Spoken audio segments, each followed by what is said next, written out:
This episode of Bouts Talking Bouts is brought to you by Bare Knuckle Betting Shark. Winning parlays, if you're looking for them in BKFC, you got to be checking out BK Bet Shark. Here's the thing, $50 buys, you get a personalized bet slip. It's based on your own budget. You can be flexible. It is what works for you. And this guy's got the receipts. You can check out all the winning tickets.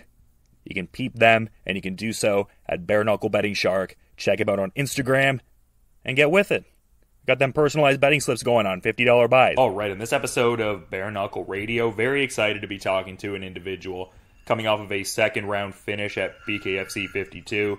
Very exciting victory over Ace Samples on October 20th, and great getting to have Derek Perez on the show. How's your day going so far, Derek? It's going good. Just another day, man.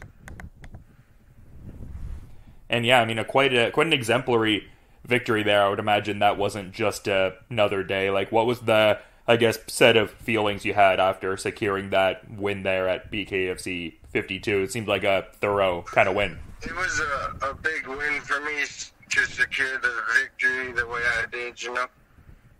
It just meant a lot to make him eat his own words, you know.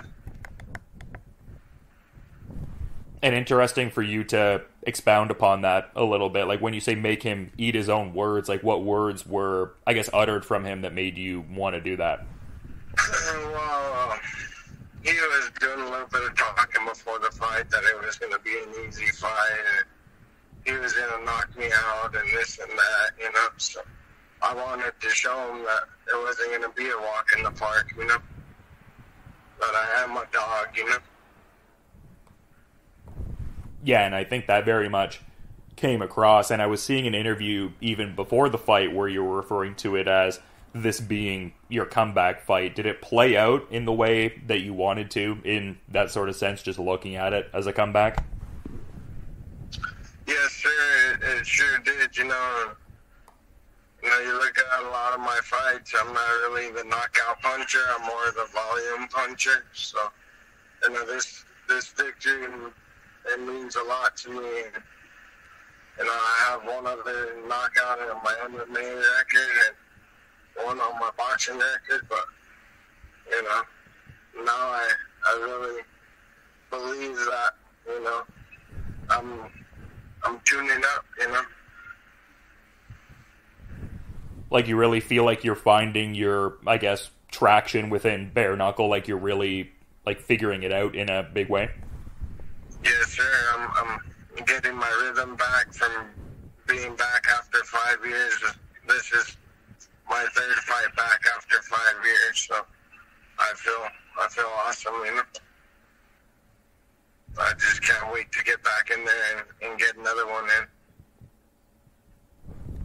Yeah, and I mean, if you don't mind me talking about it, like, what informed that hiatus, and I guess continuing that, like, what informed the return to combat sports? What was the question again? My bad. Oh, no worries. Just, like, what informed the, I guess, bit of a hiatus, and then, I guess, what motivated you to get back, like you mentioned, a few years away?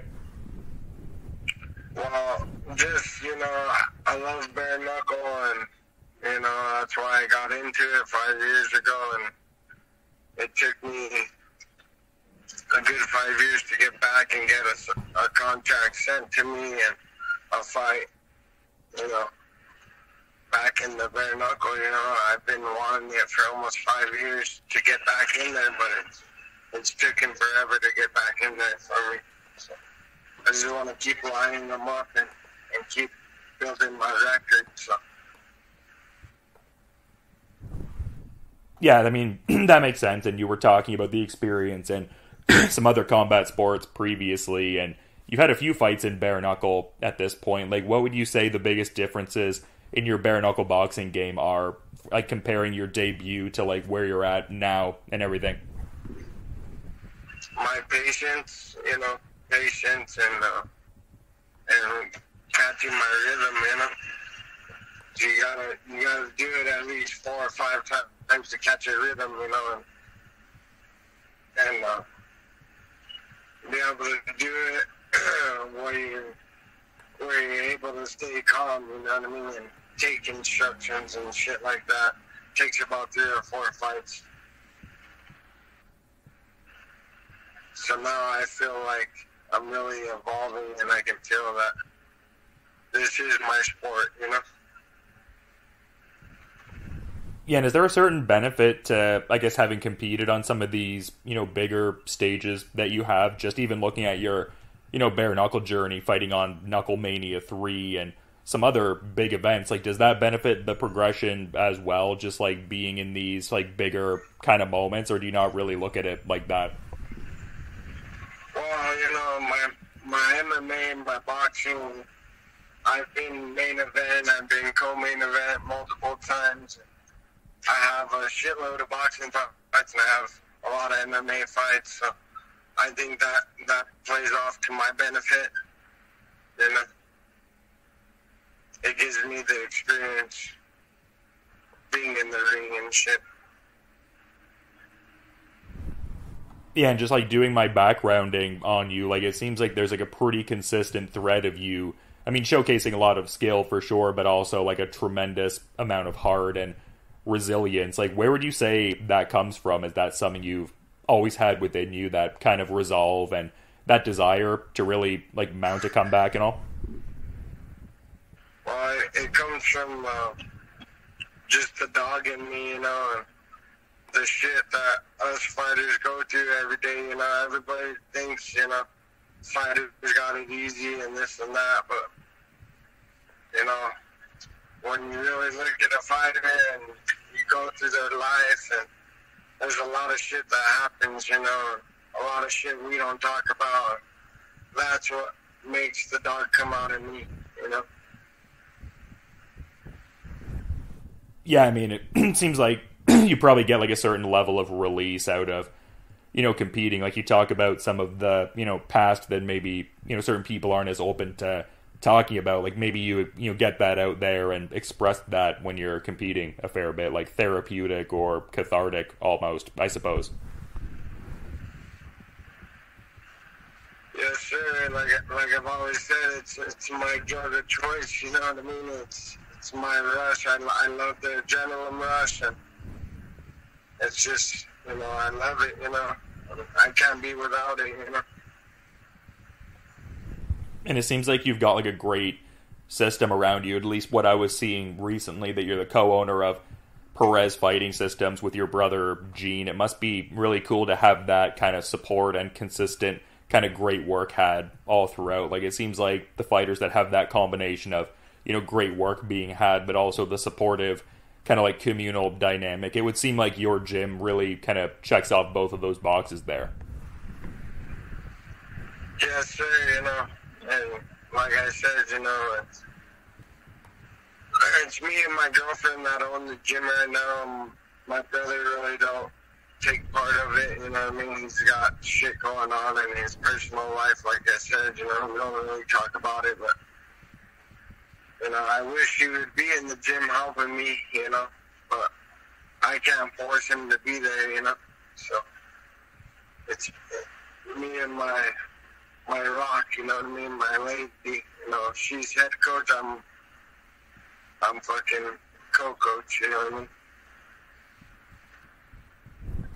Yeah, I mean, hopefully things work out with your brother's situation, and definitely not bringing that up to pry or anything of that sort, but still cool to hear that there's like that, familial kind of close dynamic there. Seems like you have people at that gym who are really looking out for each other's best interests.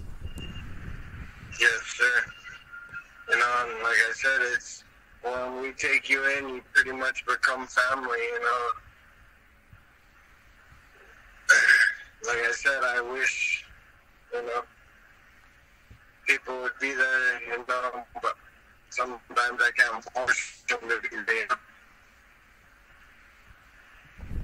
Yeah, I mean, well said, man. But we've talked earlier about some of the experiences in MMA and then also glove boxing. And, I mean, also seeing you had some bare knuckle MMA experience. Like, there's some pretty obvious elements of these sports that get taken out when, put into bare knuckle boxing. But, like, I'm curious, like, what skills have you learned from those sports that would benefit you? Because it would seem like MMA would, benefit, like, the active clinch fighting in BKFC, and then obviously the glove boxing for more like at range kind of exchanges? Like, what can you take away from your previous combat sports that have benefited you in bare knuckle boxing?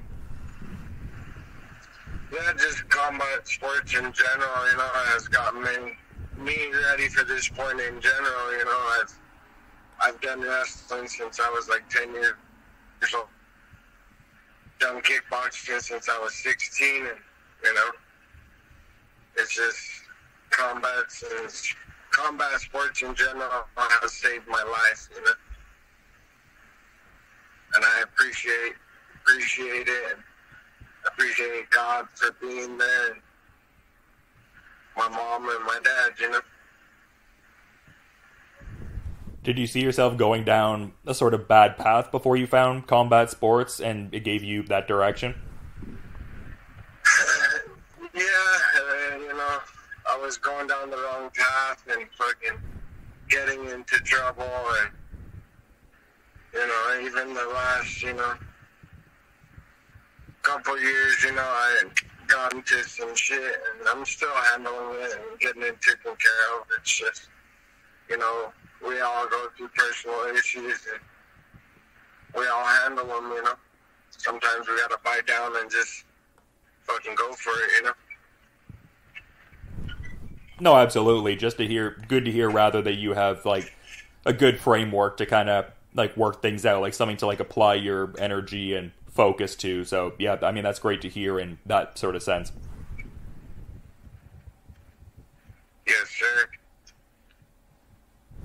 But I'm curious because, I mean, I feel like this could go one of a couple ways. Like, when I talk to fighters who have previous combat sports experience but transferred into bare knuckle, like, I feel like some of them really swear by a lot of the hand strengthening, like, grip in the sand and working with, like, the wooden Muay Thai boards with, like, the bare fists. And some other guys are kind of like, I don't do any of that. My hands are plenty, calcified and hard over, like, the experience I have had in other combat sports. Like, do you do any specific hand strengthening for bare knuckle boxing, or maybe not so much?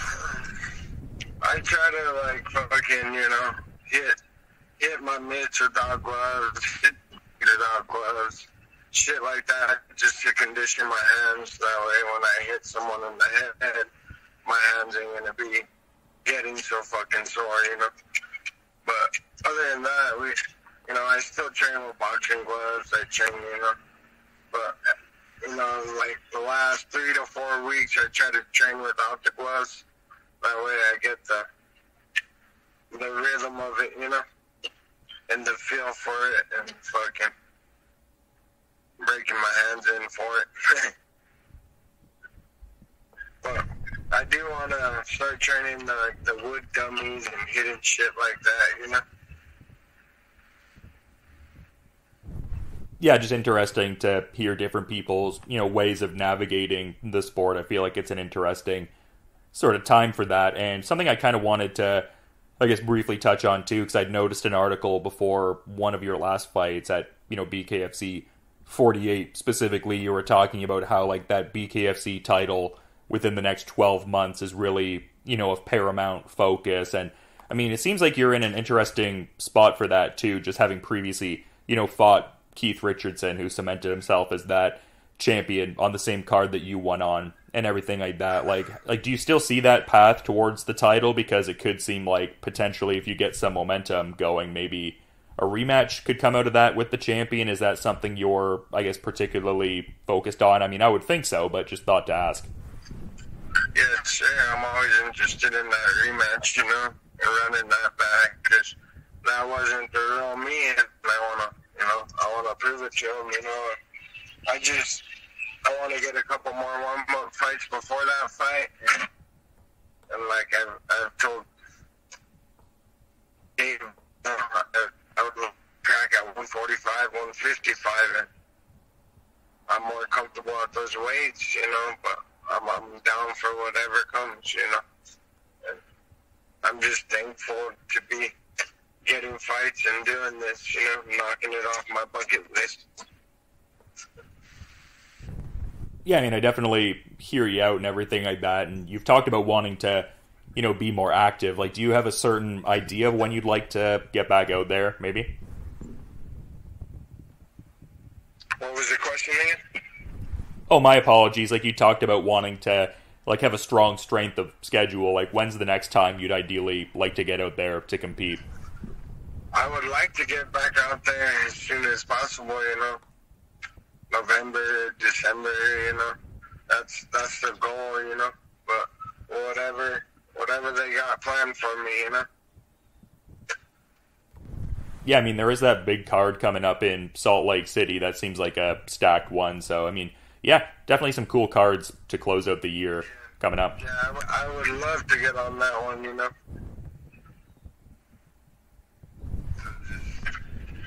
Hopefully they give me a call pretty soon, Yeah, no, for sure, man. Just seems like you're in a really great spot in your career and just, have always put on exciting fights, but seems like Bare Knuckle is a great fit, no doubt. But, definitely want to be mindful of your time and what you're, getting up to today, Derek. I appreciate you coming on and giving great insights after a quality win there and everything. But, just curious to kind of put the ball in your court a little bit, if there's maybe like a final parting thought you might want to add as we're sort of wrapping things up here, though. I just want to thank my sponsors, I want to thank Budding, Good Mazes Plumbing. I want to thank Cowboy RX, Cowboy Verde. I want to thank God. I want to thank my mom, my pops. I want to thank you for the interview. Yeah, I mean, it was great getting to have you on, man, and some, good shout-outs there. Always good to, give the acknowledgement to the family and the sponsors for sure. But, yeah, I really appreciate you coming on Bare Knuckle Radio after a quality win at BKFC 52. Was definitely a good performance against Ace Samples, and hopefully have you on before the next fight, man. But until then, you have a good rest of your day, Derek. Thank you. Yep, God bless you, brother. This episode of Bouts Talking Bouts is brought to you by Bare Knuckle Betting Shark. Winning parlays, if you're looking for them in BKFC, you got to be checking out BK Bet Shark. Here's the thing, $50 buys, you get a personalized bet slip. It's based on your own budget. You can be flexible. It is what works for you. And this guy's got the receipts. You can check out all the winning tickets. You can peep them, and you can do so at Bare Knuckle Betting Shark. Check him out on Instagram and get with it. Got them personalized betting slips going on, $50 buys.